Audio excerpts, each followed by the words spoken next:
Di zaman sekarang, yang kita pahami tentang uang adalah uang itu kertas, uang itu angka di layar mobile banking, uang itu alat tukar yang dikeluarkan oleh bank sentral sebuah negara.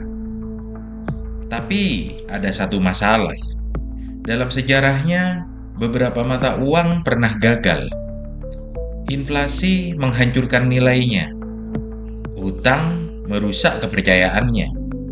Krisis menghapusnya dari sejarah. Tapi, mari kita ajukan satu pertanyaan sederhana. Sebelum ada uang kertas, sebelum ada bank sentral, sebelum ada sistem keuangan modern, apa yang manusia anggap sebagai uang? Jawabannya hampir selalu sama: emas. Ray Dalio mengatakan, emas bukan sekedar instrumen investasi. Emas adalah uang dalam bentuk yang paling murni.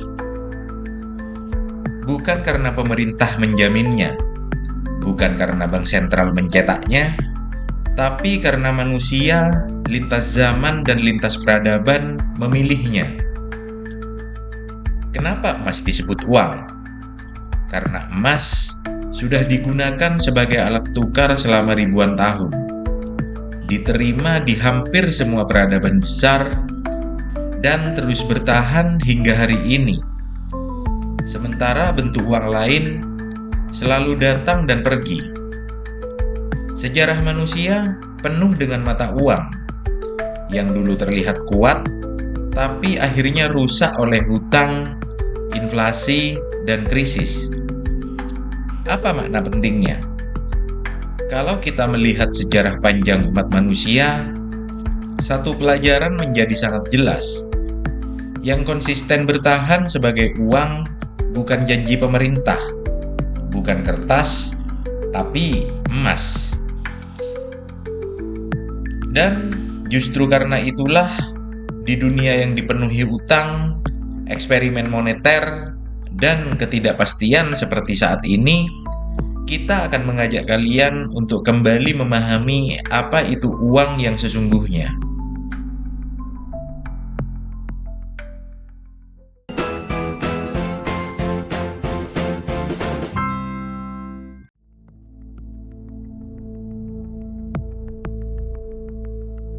Sekarang kita masuk ke fondasi sejarahnya. Sepanjang ribuan tahun peradaban manusia, hanya ada dua jenis sistem uang. Ketika kita memahami ini, kita akan paham kenapa krisis selalu datang dan berulang. Jenis pertama, uang yang didukung oleh aset keras. Ini adalah uang yang bisa ditukar dengan sesuatu yang nyata, biasanya emas atau perak. Artinya, uang kertas hanyalah tanda terima. Nilai sejatinya ada pada aset keras di belakangnya. Selama sistem ini berjalan jujur, kepercayaan akan kuat dan stabilitas akan terjaga. Tapi masalahnya bukan pada emasnya. Masalahnya ada pada manusianya. Lebih tepatnya, pada pemerintahannya. Dalam setiap pemerintahan, yang terjadi seiring waktu ialah belanja pemerintah terus meningkat. Perang sering terjadi. Program sosial membengkak. Utang negara menumpuk. Pemerintah berhutang terlalu banyak sehingga janji menukar uang dengan emas tidak lagi bisa dipenuhi. Saat janji tak bisa ditepati, di titik ini sistem menghadapi dua pilihan pahit. Yang pertama, tetap jujur pada janji menyebabkan utang gagal bayar, sehingga ekonomi tercekik. Yang kedua, melanggar janji, menyebabkan uang dicetak lebih banyak, sehingga nilai uang akan turun. Kedua pilihan ini selalu berakhir sama. Sistem moneter runtuh. Dalam sejarahnya, setidaknya ada dua momen besar yang pernah terjadi. Pada tahun 1933, Amerika menghentikan penukaran dolar ke emas. Pada tahun 1971, dunia meninggalkan standar emas sepenuhnya.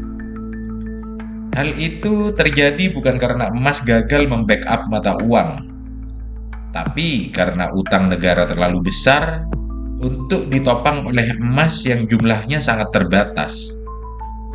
Apa pelajarannya? Uang yang didukung real asset memberikan disiplin, tapi ketika disiplin hilang, sistemnya sudah pasti rusak. Jenis kedua adalah jenis uang yang kita pakai setiap hari. Uang di dompet, saldo di rekening, angka di layar mobile banking. Inilah yang disebut sebagai uang fiat. Apa itu uang fiat? Uang fiat adalah uang yang tidak di-backup oleh apapun. Tidak bisa ditukar dengan emas atau aset nyata. Nilainya hidup dari kepercayaan kepada negara yang menerbitkannya. Dan yang paling penting, uang fiat dicetak oleh bank sentral sebuah negara. Awalnya, uang fiat terlihat seperti solusi. Uang fiat memberi fleksibilitas seperti pemerintah bisa membiayai krisis, membiayai perang, membiayai resesi, dan membiayai program sosial besar. Tapi masalahnya selalu muncul saat utang negara terlalu besar, sementara pendapatan negara tidak cukup untuk membayar, menyebabkan ekonomi melambat. Ini membuat pilihan pemerintah menyempit, dan solusinya hampir selalu sama. Uang dicetak lebih banyak. Ketika uang dicetak lebih banyak, maka jumlah uang bertambah, tapi barang dan jasa tidak bertambah secepat itu. Akibatnya, nilai uang turun dan harga barang ikut melonjak. Inilah yang disebut dengan inflasi. Dan di saat yang sama, harga emas akan naik. Jadi, kesimpulannya, uang fiat bukan uang yang jahat. Ia tetap berguna, tapi tetap punya batasan.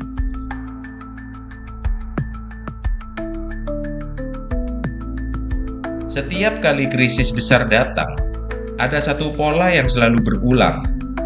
Uang kertas nilainya turun, dan emas tetap bertahan. Tapi kenapa bisa begitu? Apakah emas punya kekuatan magis? Jawabannya tidak. Emas bertahan bukan karena ajaib, bukan karena spekulasi, tapi karena sifat dasarnya. Emas tidak bisa dicetak, tidak bergantung pada janji siapapun, dan tidak membutuhkan sistem perbankan agar ia tetap berharga. Saat kepercayaan pada sebuah sistem runtuh, emas tetap berdiri di luar sistem itu. Uang kertas modern atau uang fiat hidup dari satu hal, yaitu utang dan janji. Janji pemerintah, janji bank sentral, dan janji bahwa uang ini akan tetap bernilai. Masalahnya, ketika utang menumpuk dan krisis ekonomi datang, janji-janji itu dipertanyakan. Dan disinilah emas bertindak sebagai alternatif dari uang kertas berbasis hutang. Ini terjadi bukan karena emas sempurna, tapi karena emas tidak ikut rusak saat janji dari sistem gagal ditepati. Ada satu lagi alasan yang jarang dibahas, tapi sangat fundamental. Secara kimia, emas adalah logam yang tidak berkarat, tidak teroksidasi, dan tidak terurai oleh waktu. Emas yang dikubur ribuan tahun lalu, hari ini masih emas yang sama, tidak rusak, tidak menyusut, tidak berubah. Artinya, emas bisa disimpan lintas generasi, nilainya tidak menyusut oleh waktu, dan keberadaannya tidak bergantung pada sistem apapun. Sementara uang kertas bisa dicetak ulang, bisa didevaluasi, dan bisa hilang nilainya hanya lewat satu kebijakan. Dalam setiap krisis besar, Uang kertas melemah karena janji dan utang, sementara emas bertahan karena sifat alaminya. Bukan karena emas hebat, tapi karena emas tidak bisa dimanipulasi dengan mudah. Dan itulah sebabnya selama ribuan tahun, saat sistem runtuh dan kepercayaan hilang, emas tetap menjadi uang terakhir yang dapat dipercaya.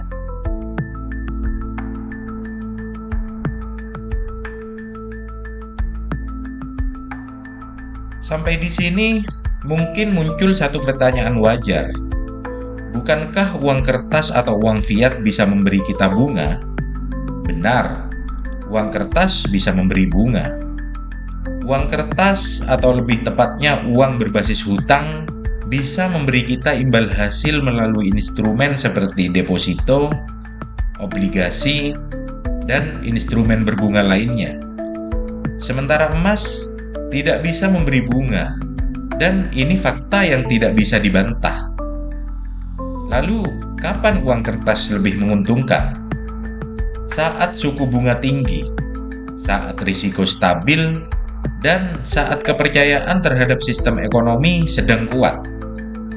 Memegang uang kertas berbunga bisa lebih menguntungkan daripada memegang emas. Dalam kondisi normal, uang kertas bekerja dengan baik. Tapi ada satu masalah, yaitu risiko. Saat hutang membengkak, inflasi meningkat, krisis moneter mendekat, bunga yang kita terima seringkali tidak cukup untuk menutup turunnya nilai uang.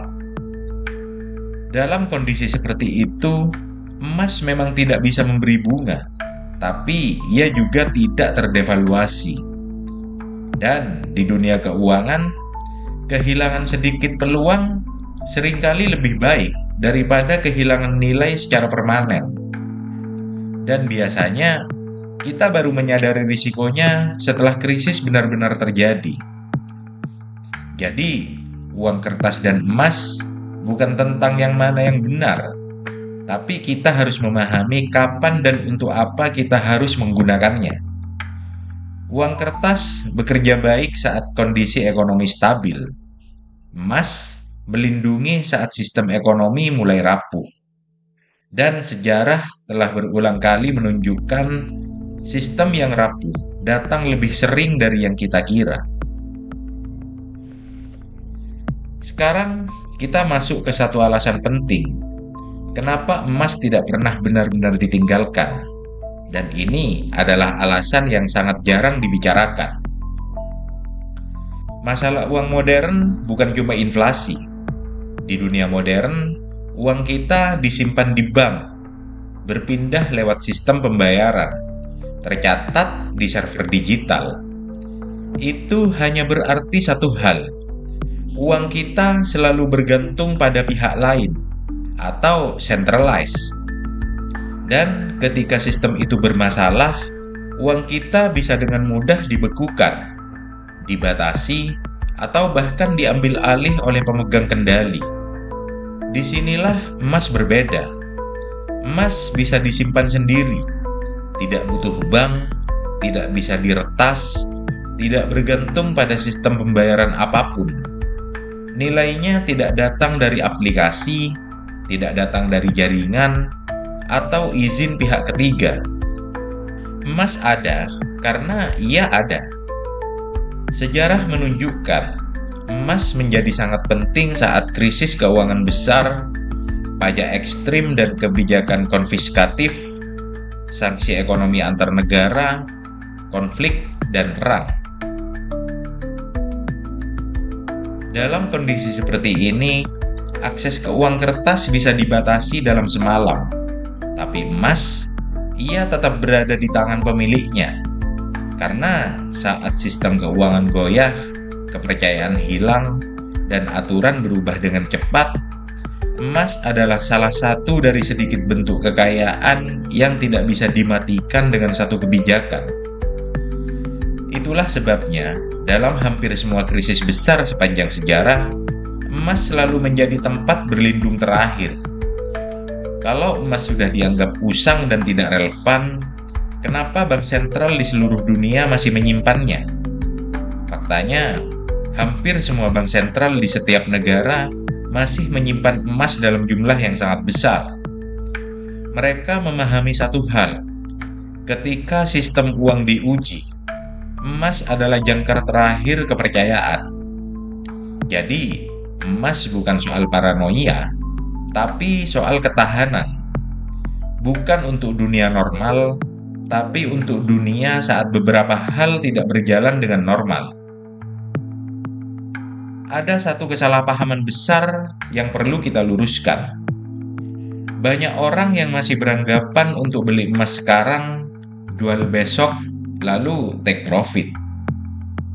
Emas bukan alat spekulasi.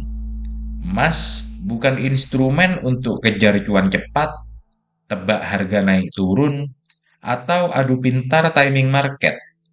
Itu bukan peran emas. Yang lebih tepat dan ideal, emas seharusnya diperlakukan sebagai bagian dari fondasi portofolio. Emas seharusnya diperlakukan sebagai uang cadangan, jangkar stabilitas, pelindung saat sistem goyah. Emas bekerja bukan saat dunia baik-baik saja, tapi saat dunia tidak baik-baik saja. Dan justru karena itulah emas sering terlihat membosankan, sampai hari di mana semua yang lain gagal bertahan. Lalu, berapa banyak kepemilikan emas yang masuk akal? Menurut pendapat Ray Dalio, kisaran realistis kepemilikan emas adalah sekitar 5% sampai 15% dari total portofolio. Angka itu dianggap ideal untuk melindungi dari risiko besar, dari skenario ekstrim, terutama saat sistem uang bermasalah. Dalam investasi, tujuan utama bukan selalu mencari hasil tertinggi. Tujuan yang lebih penting adalah tidak hancur saat badai datang. Dan emas, dalam sejarah panjang peradaban manusia, telah berulang kali menjalankan peran itu. Emas bukan tentang menjadi yang paling cepat kaya. Emas tentang bertahan, menjaga nilai, dan tetap berdiri saat sistem diuji. Dan dalam dunia yang dibangun di atas hutang, itu bukan sikap pesimis, itu sikap realistis. Dunia modern dibangun di atas utang dan uang kertas. Dan saat sistem itu terguncang, emas adalah bentuk uang yang tidak pernah mengecewakan. Emas bukan yang paling menguntungkan. Emas bukan yang paling canggih. Tapi ketika kepercayaan runtuh, hanya emas yang paling tahan banting. Namun, penting untuk kita tidak berhenti berpikir. Karena memahami emas sebagai uang bukan berarti emas tanpa kelemahan. Emas juga punya banyak keterbatasan. Pertama, emas dalam jumlah besar sulit dibawa, apalagi lintas negara, lintas yurisdiksi, lintas aturan hukum. Dalam dunia modern yang penuh regulasi, emas fisik tidak selalu praktis sebagai alat mobilitas nilai. Kedua, emas tidak bisa digunakan untuk pembayaran sehari-hari. Kita tidak bisa membeli kopi dengan emas, tidak membayar transport dengan emas, dan tidak mungkin memotong emas untuk transaksi kecil. Artinya, emas unggul sebagai penyimpan nilai, tapi lemah sebagai alat tukar harian. Ketiga, emas bisa dipalsukan. Tentu kita sering mendengar tentang kasus pemalsuan emas, mulai dari emas batangan, perhiasan, atau sertifikat emas. Ini menunjukkan bahwa emas memang termasuk kategori barang yang menjadi target pemalsuan dan penipuan. Dan bagi orang awam, akan sulit membedakan mana emas asli dan mana emas palsu. Keempat, emas memang langka, tapi bukan berarti jumlahnya terbatas. Menurut World Gold Council, sekitar 216 ribuan ton emas telah ditambang. Jadi, secara prinsip, emas tidak punya batas absolut.